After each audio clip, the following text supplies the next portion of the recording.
The fire cracked softly in the corner of the command outpost, its flames dancing in reflections across the dented metal walls. Steam rose in lazy spirals from the tin cup clutched in Arxer's large, gnarled hand, the dark liquid within untouched. Outside, a frozen wind howled across the dead plains of Vyrek 7, but inside, the warmth was heavy, almost oppressive, with silence and memory. Arxer sat still, only his yellow eyes shifting as they regarded the glowing holoscreen in front of him. The flickering image displayed a grainy playback of a burning starship falling through atmosphere, all tagged with tactical overlays and long decommissioned command codes. He knew the ship. He had stood on its deck once, heard its captain's rough earthborn voice shouting above the storm of incoming fire. That man had died screaming, though not from fear. The old alien's brow creased further as he blinked slowly. His skin, a mottled blue-green tone, shimmered faintly under the low light, each ridge and scar across his face telling tales long buried. Around his shoulders was a faded uniform of veteran, a patchwork of medals and armor plating, each piece salvaged or gifted, each a story. None of them mattered now. They were just wait. He tapped a button on the side of the holoscreen. A soft chime sounded, then a red light blinked on. Recording, it said in standard Earth dialect. He nodded once. My name is Arxer the Threx Dominion, former commander of the 3rd Cooperative Front. Retired now, obviously. Some call me a traitor. Some call me a hero. I am neither. I am a survivor, and perhaps a witness. He paused, took a shallow breath that whistled past his cracked lips. His voice was low and deliberate, touched with a harsh cadence of someone not born to the language, but who had worn it like armor. You want stories. You want blood and awe and human fire, and all the rest that comes with war. You want to know what it was like to fight beside them. I understand. So I will tell you, but I won't tell you the stories you want. I will tell you the stories I cannot forget. He lifted the cup to his lips, grimaced slightly at the bitterness, and set it down. The fire hissed as a log cracked in two, sparks lifting like ghosts. He leaned forward slightly. They arrived late to the war. Earth did. We thought them a minor civilization. Curious, loud, reckless. But their arrival shifted the war in ways no predictive algorithm ever saw. Not because of numbers, not because of weapons, but because of how they fought, how they chose to fight. He shook his head slowly, as though trying to dislodge a memory before it surfaced. But it came anyway. The first time I saw a human on the battlefield, he was singing. The silence that followed was thick, like vacuum, and his breath seemed to falter before the next words. His name was Sergeant Cade Morales. Mid-30s, scar on his lip, no hair, laughed like artillery. His squad had been dropped onto the charred remains of Delena Ridge. Recon only, they said. In and out. I was there as an advisor. I had never seen a human unit in live fire. I didn't expect to be impressed. He rubbed a callous thumb over the rim of his cup. We found them in the crater, half buried, taking cover under corpses. Our corpses. Morales waved me over like we were old friends of Market. Hope you brought the fireworks, big guy, he said. His translator chip was glitching, made him sound like a child. But his eyes were the eyes of someone who had made peace with death. Or worse, someone who welcomed it. Arxer's mouth curled slightly, though it wasn't a smile. Their tech was primitive. Projectiles, combustion engines, explosives cobbled together from broken transports and pipe fittings. But their minds, by the stars, their minds. Give a human a rock, and they'll turn into a trap that kills you 3 days later while you're pissing behind a tree. The screen flickered again, this time showing static bursts of infantry movement, half-erased recordings from a corrupted memory core. He watched in silence for a long moment. That mission turned, of course. Enemy scout units surrounded the ridge. Drones were down. We couldn't evac. Our options were reduced to 2, hold or die. Morales didn't wait. He stood up, out in the open, and started singing some Earth War tune. Something about blood and whiskey. Then he charged. Arxer looked away from the screen. Not because it was brave, because it was insane. And somehow it worked. The enemy hesitated. They didn't understand. They didn't know what they were looking at. A species that runs toward fire. He stood slowly, knees cracking with age, and stepped closer to Holoscreen, eyes narrowing. We won that day. Not because of me. Not because of strategy. We won because humans are the most dangerously unpredictable variable in any equation. And that day, they chose violence that made even my people recoil. They wired the bodies, rigged explosives, used their own wounded as bait. The words hung like smoke. That was the first time I questioned the cost of victory. A low beep sounded as the recording reached its segment limit. Arxer didn't move.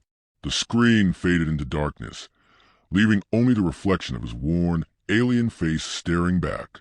He turned, slowly, returning to his seat by the fire. The mug was empty now. He didn't remember drinking. He set it down beside him and looked at the recorder. I don't tell these stories for medals. I tell them because someone needs to remember, not just the victories, but the madness we allowed, the lines we erased, the darkness we nurtured. The fire cracked again, softer now. You want more? Fine. There's one you'll appreciate. It's about a man named Harlan Creek. They called him the Butcher of Loranine. But he wasn't always a butcher. Not when I met him. Arxer reached forward and tapped the screen once more. Let me tell you how the fire really started. The recording light blinked red again, and the story continued. The fire had dimmed to smoldering embers when Arxer resumed the story, his posture unchanged but his voice steadier. Less like a recounting and more like a confession. They dropped us into the marshlands of Loranine during the second cycle of the siege. Rain, acidic enough to strip a man's skin after 6 hours, fell constantly. The terrain was unstable, mud, rusted metal bones of old survey rigs, and bones. Always bones. We were assigned to hold a forward position that barely existed.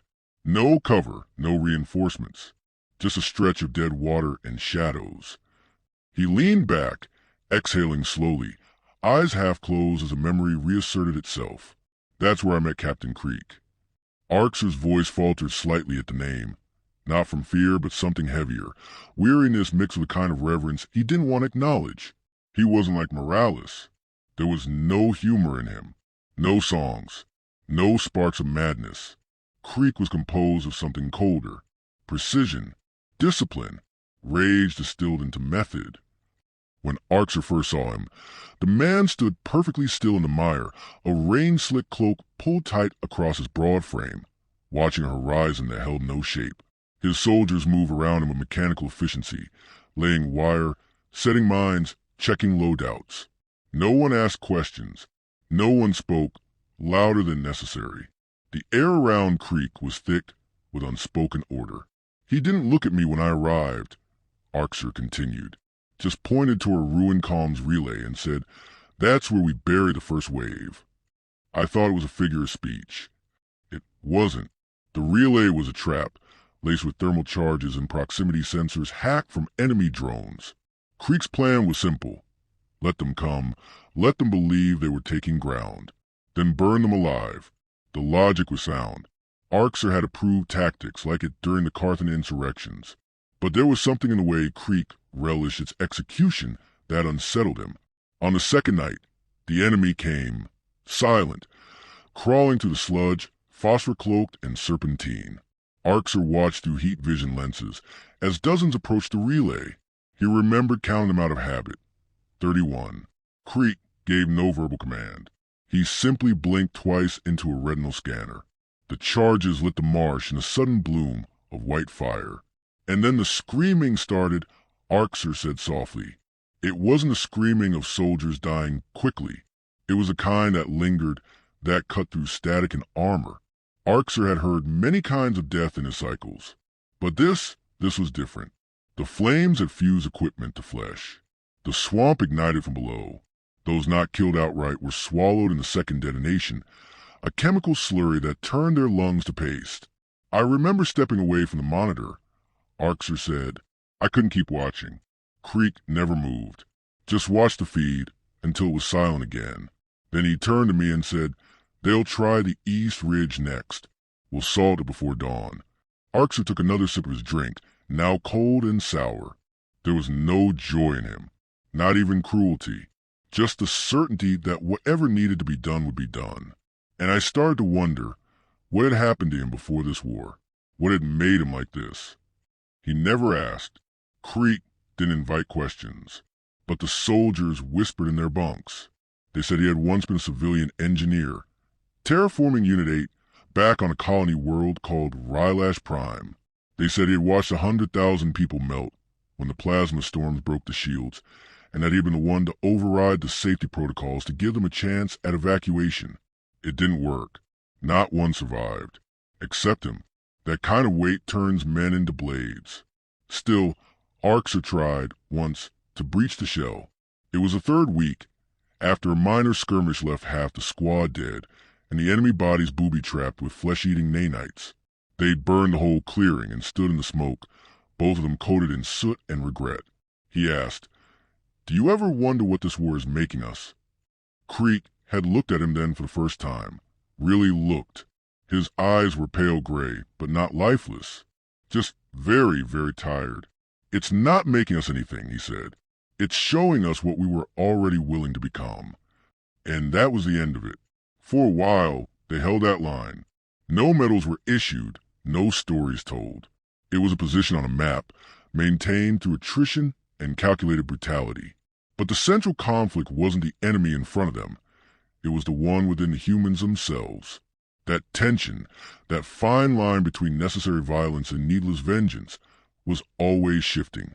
And Creek danced along it like a tightrope walker. The real test came during the collapse of Outpost Virex.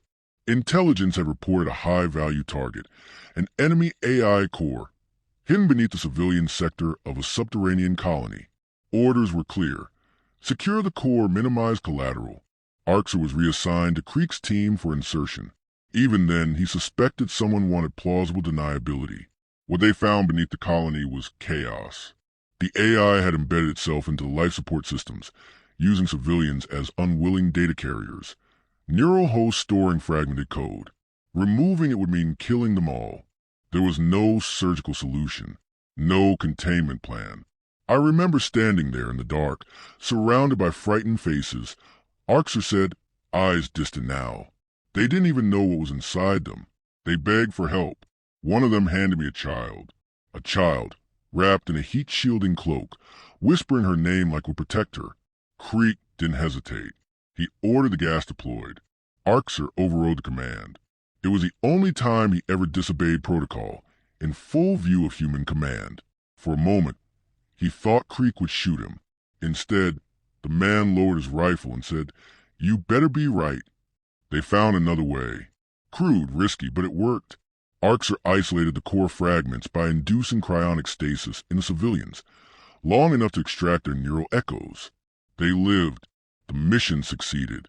The price was months of decontamination and reconstruction, but Arxer had saved lives. Creek never spoke of it again. He wasn't angry, Arxer said. I think, in some part of him, he wanted to be stopped, wanted proof that someone else still saw the line. But he couldn't afford to see it himself. Not anymore. The holoscreen began to flicker again. Static, then a brief glimpse of the colony tunnels. Ghost and fog. Then darkness. Arxer turned off the recorder. That's the problem with war, he said into the silence. It doesn't change people. It reveals them.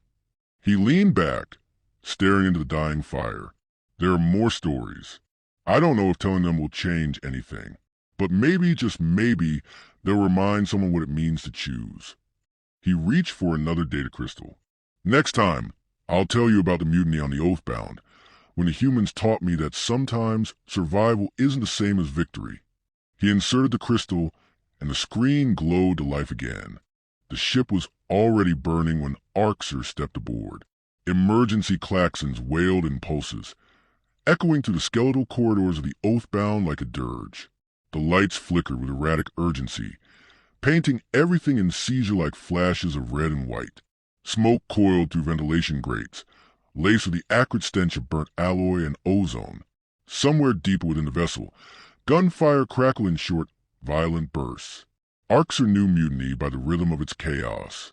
He moved carefully, his boots magnetic against the listing floor, passing shattered visors, discarded weapons, and the occasional sprawl form, some still, some twitching with last reflexes.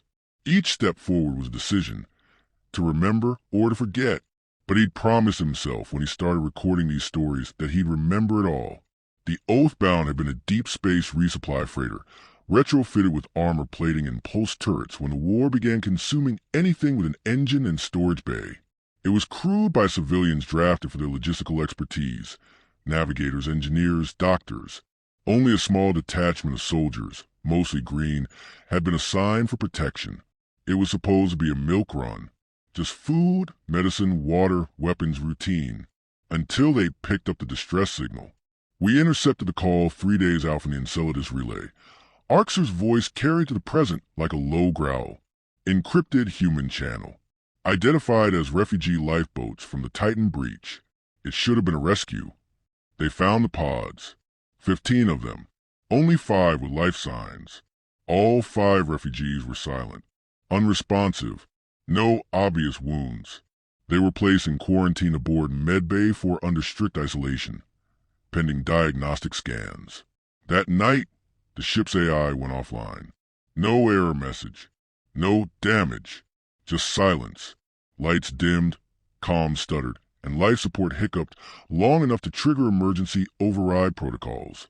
Arxer remembered how cold the deck plates felt when he woke up, as if the ship itself had stopped breathing. Within hours, one of the guards at medbay was dead, his lungs crystallized from the inside, his eyes still open in horror. No breach in the containment. No record of movement. No alarms. The crew panicked. Half believed it was a bioweapon embedded in the refugees. The other half believed it was something worse. Something sentient. Whispers started. Then accusations. Then weapons. Arxer tried to reason with them, to stabilize the command chain. But the ranking officer, Lieutenant Harrow, had already vanished. His quarters were found soaked in blood, but his body was never recovered. In his absence, the ship splintered. 2 factions emerged. One, led by a mechanic named Alani Cross, advocated for jettisoning the medbay, refugees, and all. They're infected, she'd argued through the intercom. They're not human anymore. If we keep them aboard, we all die. The other faction, smaller and quieter, centered around a medical technician named Dorian Way. He'd treated the refugees himself, scanned their synapses, and sworn they were alive, traumatized but stable. It's not them, he insisted. Something else is in the system. We cut them loose, we kill innocents, and it still won't save us. Arxer sided with Way, not because he believed him entirely, but because Alani's certainty reeked of the same cold calculus that had lit marshlands on Laura 9. He'd seen what fear did when it wore the mask of pragmatism. The first real firefight broke out near the armory. Alani's group secured it quickly, but not without casualties. Way's group retreated to the engineering deck, sealing bulkhead behind them and rerouting power to secondary life support. Arxer moved between them, not trying command. Those days were over, but trying to keep the spark of sanity alive in either camp. Then the Oathbound started speaking again. Not the AI, the ship, voices and hull. Echoes that came from nowhere, reciting crew logs, personal messages, half-forgotten prayers. The kind of things no one should have had access to. One night, Arxer walked past a coolant shaft and heard his own voice whispering his name from within. He stopped sleeping after that. And still, the refugees lay silent in their sealed chamber, untouched by the chaos unraveling around them. That was when Arxer made his decision. I had to see them again, he said. One last time. I needed to know what we were really fighting. The path to Medbay 4 was through Alani's territory now, secure with makeshift barricades and volatile charges. Arxer bypassed most of it through maintenance shafts, using his knowledge of ventilation maps and pressure seals. When he reached the final junction, he found Dorian already there, hunched over the keypad. I knew you'd come, Dorian said without turning. I never left. Inside the Medbay, the silence was unbearable. The 5 figures still lay strapped in containment chairs, unmoving. But something was different. Their eyes were open, not wide, not staring.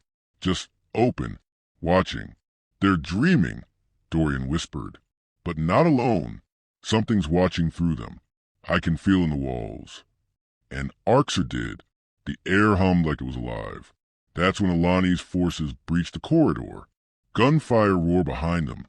Smoke filled the air. Dorian slammed the medbay's inner seal shut, locking himself and Arxer inside. Ilani's voice came through the comm. You're compromising the ship, Arxer. Step away. We jettison the bay, we end this now. But Arxer stood between them and the refugees. And he spoke, not to Ilani, but to the ship itself. If you're listening, he said, slowly, show yourself. The lights pulsed once. Then again, the ceiling speakers crackled. And the voice that answered was not human, nor alien. It was a patchwork chorus, a collage of tones and inflections, as though every word was borrowed. We are Refuge. Dorian stepped forward. You used them to survive the breach. You buried yourself inside their minds. Yes, harm unintentional. Escape necessary. Isolation required. But fear grows. Will destroy vessel. Host integrity compromised. What do you want? Arxer asked. To be left to drift. We seek no conquest. We only remain. He turned toward the sealed doors, where Ilani's soldiers waited to purge the chamber. There was no time for debate. He activated the comm. You're right about one thing, Ilani, he said. This isn't human, but it isn't your enemy. It's a refugee, same as them, and like all refugees, it's just looking for space to exist. You're making a mistake, Ilani growled. I've made many, Arxer said. I'd like this one to matter. He input the emergency jettison code himself, but not the one Ilani wanted. The med bay detached, yes, but with Arxer and Dorian still inside, the bay launched into the void, tethered only by a long-range signal buoy. Back on the Oathbound, power returned. Life support normalized. The ship resumed course. The voices faded. Ilani survived. So did many of the crew. They told the story later, of course. Called it sabotage. Called Arxer reckless. They're not wrong, Arxer admitted, staring into the embers again. But sometimes it takes recklessness to defy the cycle, to interrupt the slaughter with a question instead of a bullet. He sighed, fingers tightening around his mug. We drifted for 6 days before a search vessel found us. The entity was gone by then, left somewhere in deep space. The refugees woke up slowly, confused, alive. A long silence followed. That was my last mission,